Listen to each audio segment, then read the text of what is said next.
Hey guys, Nero back with what I'm gonna be playing for the 3.28 Mirage League, and that's gonna be Pyroclast mines on the new Ascendancy, the Reliquarian.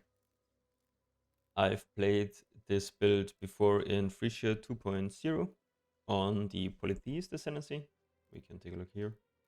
I was the first person to be 100 on Polytheist in Frisia. I leveled Deathless with this setup from level 94 to 100, doing 8 mods Exarch altar farming. And that was even with the 3 additional mods from Frisia. So the setup with the Aegis is very tanky. Yes. First of all, let's get I think into a quick map showcase, just a random fortress map. If you're interested in more showcases, I uploaded a video yesterday of me doing some Ubers and some delving. I've also uploaded a few videos back in Frisia when I actually played the character, where you can see some mapping performance and also doing a quite difficult Valdos. As for the map clear, you basically aim roughly in the direction of the enemies with your mines, and then the Pyroclast mine will automatically detonate on the target itself because of the Astral Projector, which makes for decent map clear. It's not auto bomber level, you have to stand still and cast. And you have a bit of a delay with the projectiles, but the clear is very fine. It has good coverage, especially for keepers. I like that a lot. Yes. For a boss, they just keep on channeling.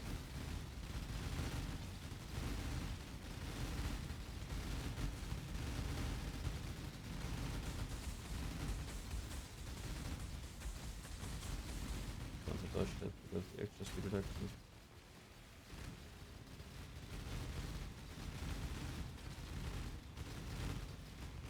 Yeah, but with monster life, so damage is okay, nothing too crazy.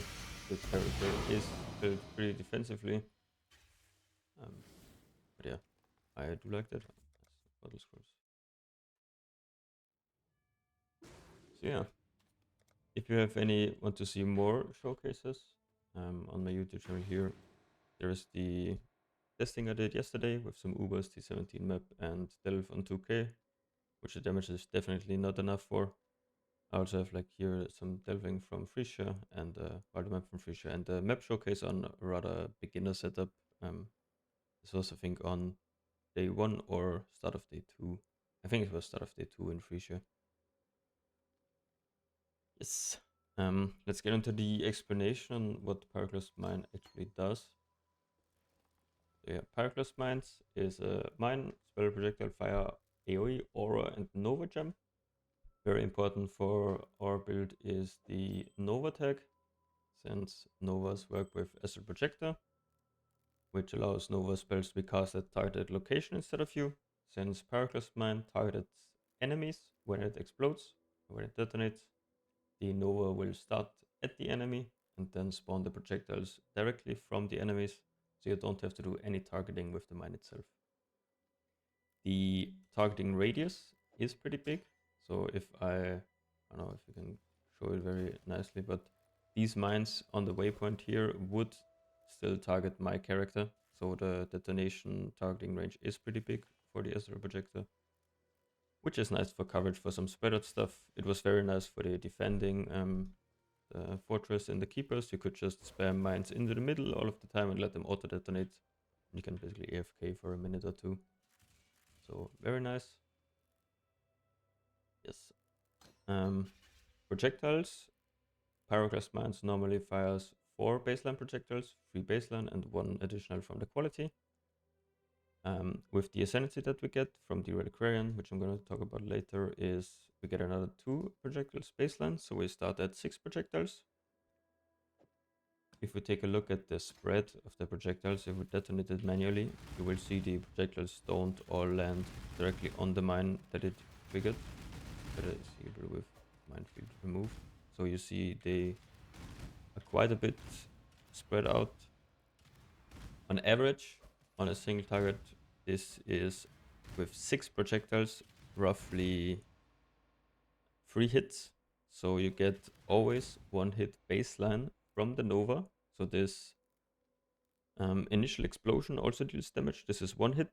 And then you have a roughly 33% hit chance for each projectile on a single target enemy. With 6 projectiles gives us an additional 2 hits. So we have 3 hits in total, which we'll also see in the PoB later. I've put in 3 hits nearly everywhere, and I've manually adjusted some of the items that grant more projectiles to grant this more damage modifier to be correct with the 3 projectiles config in the PoB. Yes, and lastly the aura tag. Since Pyroclast mine has the exposure aura, the aura tag is very useful for us to scale the new Reliquarian Ascendancy as well, since we get the Victorious modifier that grants +2 to aura levels. Yeah, which is just generally very nice. Now onto manual detonation versus automatic detonation. As you could see in the map showcase before, or we can quickly go into Blood Aqueducts. And we can compare the different detonation modes. Normally, like I mentioned, Pyroclast mines with the +2 from the Ascendancy will fire 6 projectiles. However, Pyroclast mine also has a line that reads fires an additional projectile for every 3 prior mines in the detonation sequence. If you use automation support, you will never have a detonation sequence. Every time automation is either triggered or used manually, you start a new detonation sequence, which will stop the old one and reset all of the projectiles fired to the baseline projectiles of 6. So even if we spam here, each of the mines will only ever fire 6 projectiles, never more. If we then disable automation and throw a few mines on the ground, detonate and keep throwing mines, you will actually see that we start the detonation sequence and there are a shit ton load more projectiles going on. However, you would have to always manually restart the detonation. This is not automated. So as you can see here, we have mines on the ground. I'm pressing D once and then keeping throwing. And you get way more projectiles compared to activating automation and just throwing like this. So with automation disabled, it even starts to lag a bit. The only time this is really useful is for bossing encounters. So for some stuff, I like to, I don't know, for example, you're fighting an all and it takes you 2 minutes to phase in phase 1. You can't die, you're tanky enough, but you need some more damage. So one thing you can do, besides putting on the bear trap and the Arcanist brand, is just throw some stuff and then manually deactivate the automation support. And then every time you want to re-trigger, you can quickly enable and disable the automation. Only issue here is sometimes you might notice the detonation sequence just randomly cancels at the start. This is caused by not really overthrowing, by replacing too many mines that were part of the prior detonation or would have been detonated next. So the detonation sequence kind of bugs out a bit. You can't do anything about that. It's sadly just how it is. Maybe this would be fixable if you could fix the reservation to have more placeable mines to actually be at a cap of 18. Currently this year is 14. For most of the endgame setups, this will be between 10 and 14 mines. So yeah, just keep that in mind. If you want to manually detonate, you might want to play with a bit more reservation. But yeah, for most, I would say for 99% of gameplay, just keep on automation and then right click wherever you go, and everything will done. Yes, let's talk about the Ascendancy. After Reliquarian here. So the nodes that we're going to be picking is here the Victorious Influence on the Crew Lab. Grants us 40% area of effect of aura skills. Since I mentioned Pyroclast Mine is an aura skill, this also applies to Pyroclast Mine. Ink aura effect helps with map clear, but does not help with single target. It's actually detrimental to single target. However, the difference between scaling a lot of increased area and a lot of reduced area is not really that big. You're talking a difference between about roughly 40% hit rate with a lot of reduced area to 25% hit rate with a lot of increased area. With most of the setups that I have in my PoB, I'm running Conk Effect either in the 7-link helm or in the link itself before that. So this counteracts all of the increased AoE you basically get passively. Grants you very balanced map clear versus single target setup. If you are purely in for the map clearing, feel free to replace Conk Effect with another support on the 6th link at the start. But yeah, this Conk Effect is a good middle ground, I think. Yeah, 50% RMR, very good since minus cost reservation, and we also want to reserve quite a few auras. Very good, and plus 2 levels of aura skill gems since Pyroclast mine is an aura. This is just 20% more damage roughly. Yes, then on the Merc Lab, there are 2 different options that I've seen people discuss about. First is the Belt Timber Blade, which grants 80% increased evasion rating while moving. My setup that I'm playing is not evasion based, it's purely armor based with Aegis in the late game, so this line does nothing. And skills fires 2 additional projectiles if you've used the movement skill recently. So this is conditional plus 2 projectiles, which obviously works, but you do have to frost blink or shield charge every 4 seconds for this to work, which is obviously not that nice. Which is why I'm going for the other plus 2 projectiles, which is the Mystic Refractor. Spells fire 2 additional projectiles, and projectiles cannot collide after colliding with targets. This second line does not matter, since Pyroclast mine targets the ground and does not target, like, is not a projectile that can actually collide with anything. It can only collide with the ground.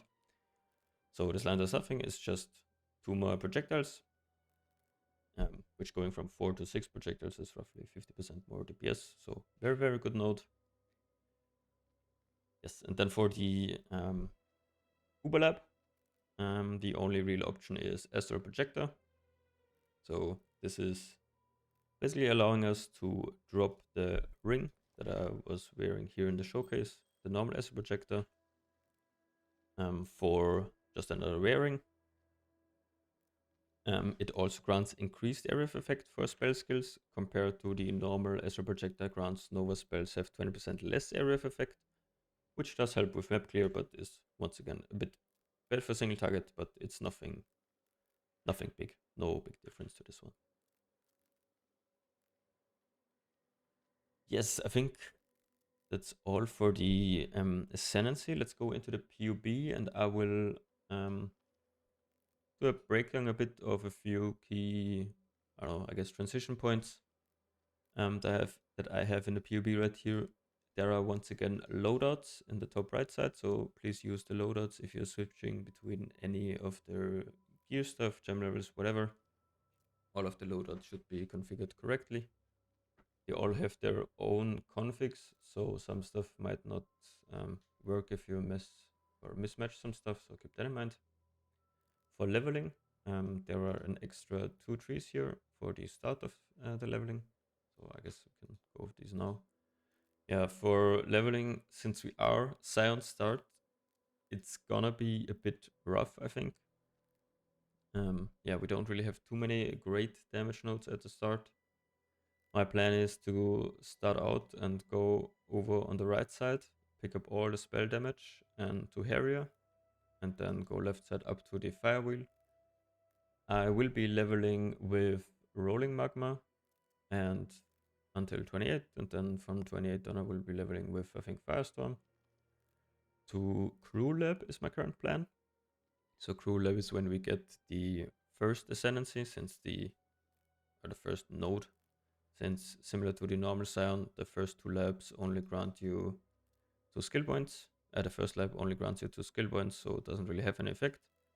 And with Crew Lab you get the +2 levels for the mines, and you get the reservation. Yeah, which basically means I will swap at Crew Lab to Paramines. While playing before Uber Lab, you will also have to throw the mines near your target, since you don't have the Astral Projector yet. But the gameplay is still fine, so it's good enough to easily go to maps, easily go to yellow maps where you find your Uber Lab there. So it's not that big of a deal. Yes. Yeah, for leveling, first of all, normal level to the fire wheel, ignite mastery, and then normal fire leveling, cruel lab, picking up EO then, and then pathing over to Templar, picking up Divine Judgment for more damage, and then going to the reservation efficiency. Basically, this is when we swap to mines then, so we have some reservation for the mines, and we get also some reservation from the Ascendancy. Should allow us to run a few auras or heralds, whatever you want. Currently, I don't really have a leveling, I don't know, skill section in here. I might still add one before releasing the video. So if there is one in the PoB in the video, then nice. Other than that, just follow any normal fire leveling to a crew lab. Yes, and then for basically a start of maps, roughly level 70, 75, unspecking EO again, or basically we're pathing right side, picking up mine wheel here, and as soon as you get to here and spec the crit nodes here, you unspec EO, and then you go basically crit based. The successive detonations node is incredibly strong, like you see 15% here, and the anoint is very, very cheap, 1 crimson, 2 clear. So this shouldn't cost more than 3-4 chaos at the start of the league. As soon as you have a decent amulet, I would highly recommend anointing this early. Yeah, other than that, nothing special. We unspec the spell damage here. Yes, cast speed, not really that useful, and these are very low value nodes. Picked up a bit life. Yeah. Okay, next up is the life setup Pre-Aegis. So this for gear, this is basically full rares. I pasted in most of the stuff that I had on day 2, start of day 2, day 1 in Frisia. For bases, we're looking basically full armor energy shield. Since we're running determination, 30k armor without flask up, 22k armor with a granite with armor mod up. So this is very, very good for early mapping, should provide plenty of physical mitigation. Elimax is also looking okay with a bit of a hybrid pool, running Arrogance Vitality or more regen, because it, as mines, you don't really have any other recovery besides regen. So regen plus 2 life flasks plus some ES recharge from the hybrid pool with Wicked Ward is was enough for me to basically easily complete the 16s, so should be fine. For weapon, there are a few options. Cheapest option, and which I'm probably gonna go for early on, is a Mystic Refractor. With skills for a 3 additional approach, you need 3. Other than that, it's worse than a random +1 weapon. So this is a just random +1 with some spell crit and crafted mind throw speed. As you can see, it's basically the same DPS. If you have a good rare, use that. If you don't, maybe look into buying the Mystic Refractor if it's cheap. Yes, upgrade next to that is the Divinarius. Divinarius scales a little bit better if you already have a lot of crit chance. So once you pick up the power charge wheels and have all of the crit stuff, have the anoint, have the crit wheel here, then the Divinarius is pretty nice since it has a lot of crit multi. Since your mine build you have never killed recently, you always have this crit multi, and it has a big spell damage roll. Yeah, Divinaris is basically the weapon I would stay on until the Aegis swap, until you have 90 max res, and then you're looking into swapping to Nebulous. But yeah, for the life pre-Aegis setup, Mystic Refractor or Divinarius is basically your 2 options. Yeah, for the tree itself, dropped all of the witch parts basically. If you check here, dropped all of the central stuff and pathed Templar side here, picked up a bit more armor. We have good armor. Then yeah, full top set. The fire wheel is still very good. We have ignite chance with here with 15% and here with 10%. So this should be plenty to be always ignited, to have the mastery always active. Yeah, jewels for most of these setups, even in the leveling setup at the end, I have jewels with mindful speed and mind damage. So mindful speed and +1 damage mod. You can also use this to fix your resists and whatever. For life Pre-Aegis, maybe pick up some life, but I would still use, I think, mostly damage tools. You can pick up one medium if you're high enough level. Guerrilla Tactics plus Expert Sabotage. Extremely easy to craft with Speed Reforged and Harvest. I think it's less than 2k juice or so per hit. So this should be very simple to pick up. And then an Enduring Composure medium, also can all spam this one. So yeah, for endurance charge generation. Power charges and frenzies are always generated with charged mines in all of the setups, so just keep that in mind. You need charged mines for the charges, the other two.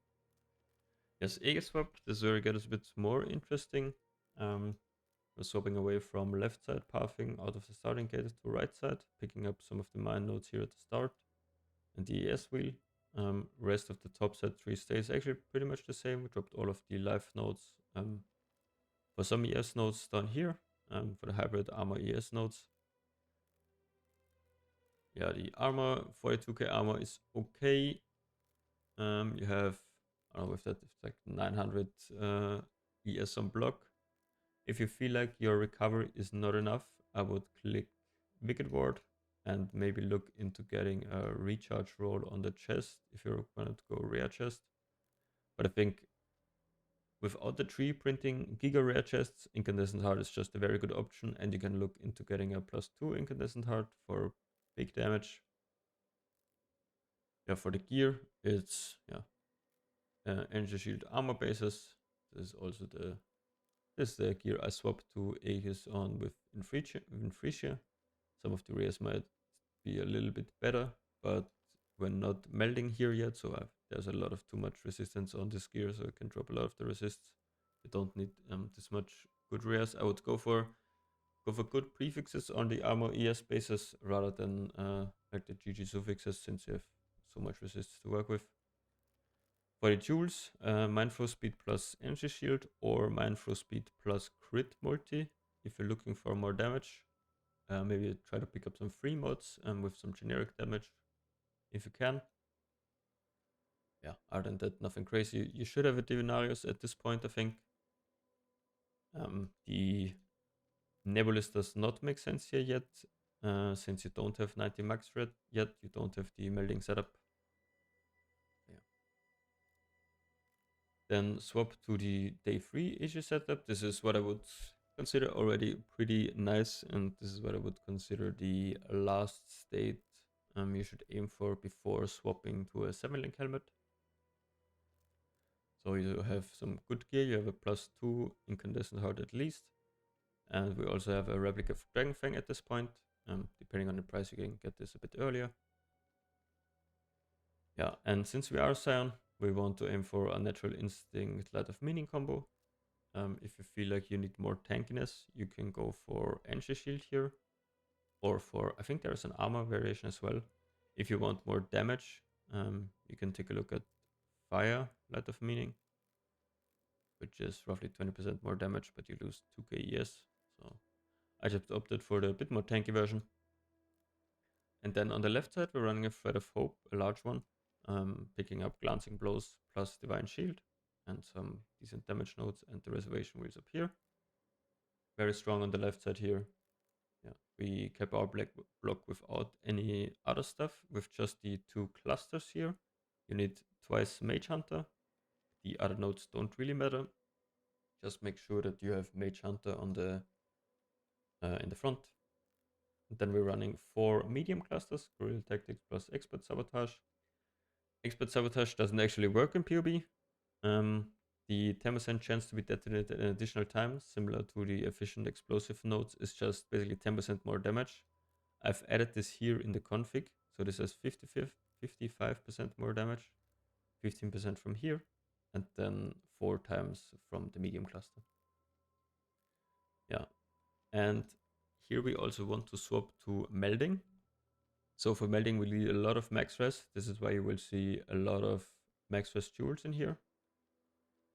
The setup only has the resist is actually not fix here. The setup only has 84 resistances without the flask up, even with so many max res jewels, which I think is fine if you're doing mostly mapping content. If you're looking into purely bossing, I'm not too sure. I think I would still run 84 max res, but you might want to swap away from the Nebulous to the Divinarius. So if you can get like 89, then Nebulous is better than Divinarius by like 10% or so. If you can't get, if you're not mapping a lot, or if you're doing some other stuff where you don't have Fledgling Flasks up, I would consider dropping the Nebulous for the Divinarius again. Yeah, and then we have the endgame setup. This is a lot of good gear. We swapped to a multi-link helmet here. I've put the mirror version with all of the best stats in here, but you of course can craft this on your own. Just get a plus, very important is just +3 to spell crit. You can run either trap and mind damage or hypothermia. Both are fine because we're running skitterbots. Trap and mind damage is a bit more consistent. So if you can get trap and mind, I would do that, but it's a lot more difficult to craft. Yeah, just any level of conk effect as a prefix, and then either craft the +1 AoE or go for the unveil for the +2. All fine. Yes, and then you want the Nebulous with like double damage plus another damage mod. Double damage is the most important part. You're looking to corrupt your Aegis with crit DR, maybe spell block, or energy shield. Then of course swap to Mage Blood, because if we can swap to Mage Blood, then we can fix our resist to always be 90%. We can pick up power charge rings, +2 power charge rings, very strong. And then we can also do some minery pathing, pick up an impossible escape for the 3 good nodes here, and drop some pathing nodes here. And we can get the militant faith for the inner conviction. And since we're not running any, we can't generate power charges anymore, frenzy charges anymore, and endurance is really without dropping a normal jewel. I'm running grand spectrums here. So with 1 min endurance grand spectrum, 1 min frenzy grand spectrum, and then just 1 elemental damage grand spectrum. This allows us to get the 3 frenzy charges plus the spell damage scaling from the power charges. We have 7 power charges, so this is very, very strong. Just a good damage multiplier. This was a bit easier on Polytheist, but I think it's still worth doing the Grand Spectrum stuff if you can cap to the 90 always with the Mage Blood setup. Yeah, I've also dropped the large clusters in favor for 3 passive voices. You can I think run 5 passive voices as well. Don't need 3 passive ones. Drop some masteries or drop some, I don't know, random damage nodes like here. And then get the voices and run 2 more medium clusters. These are just incredible value. So this is 10% more and this is like 7% more. So very, very strong, the mediums. Yeah, and since we are Scion, we can run Forbidden Flesh Flame combos. There are actually quite a few okay ones. Trickster is fine. What I've opted for is Deadeye. Deadeye has skills for an additional projectile, which if we use the 33% more, 33% hit rate as calculation baseline, this is 11% more damage with our 6 projectiles. I've put this 11% more damage here onto the jewel itself. Somewhere. Yeah, here 11% more damage. So you don't need to do any calculations for that. Yeah. Mark effects sadly useless, but yeah, Tailwind is nice, 8% more action speed, and provides some move speed as well. There are also other options. Yeah, Berserker, just more damage, take a bit more. Inquis is fine. Can maybe do something with Guardian with the reservation. Can run the Uber Jewels, but these are not great to use with Inner Conviction. Yeah, just keep in mind that there are a few options here. I think that was it. If you have any questions about any of these setups, Feel free to leave it in the comments. Other than that, if you want to see my actual progression that I had in Frisia, you can look at these snapshots of my character in the Frisia League. So from R6 onwards to day 1 still playing live based, day 2 Aegis Swap, day 3 few clusters I think, and Bottled Faith upgrade. Before really swap to Nebulous. The free swap to Nebulous already. Had a crit multi one here. Day 4 I swapped to the spell double damage one. Day 5 I think I picked up at day 4 I picked up the Mage Blood already. Yeah. Sometimes I swap to the Mage Blood, and then day 6 I swapped to the Multilink helmet with just crafted. And then week 1 I unveiled the +2 AoE on my helmet and got the power charge ring. And this is basically was the finished state of my character end of Frisia League. So I only played for a bit over a week. Yes, the only thing I forgot to mention is Runegrafts. For the day 3 onwards Runegrafts, we are always running Treachery, since we're running D-Term, Discipline, Tempest Shield, and Skitterbots, which do not have any downside for our build when you're running Treachery. So yeah, this is just no downside 15 RMR, and then also Runegrafts Fortress, 40% global defense for 700 ES and like 8k armor, very good. Yeah. If you have any questions, leave them in the comments. Other than that, maybe I'll make a video tomorrow or the day after for some thoughts about the Delve, I guess. Not really rework, but fossils being Delve only. What we can do with that. Yeah, other than that, have a nice league start and see you in the next one.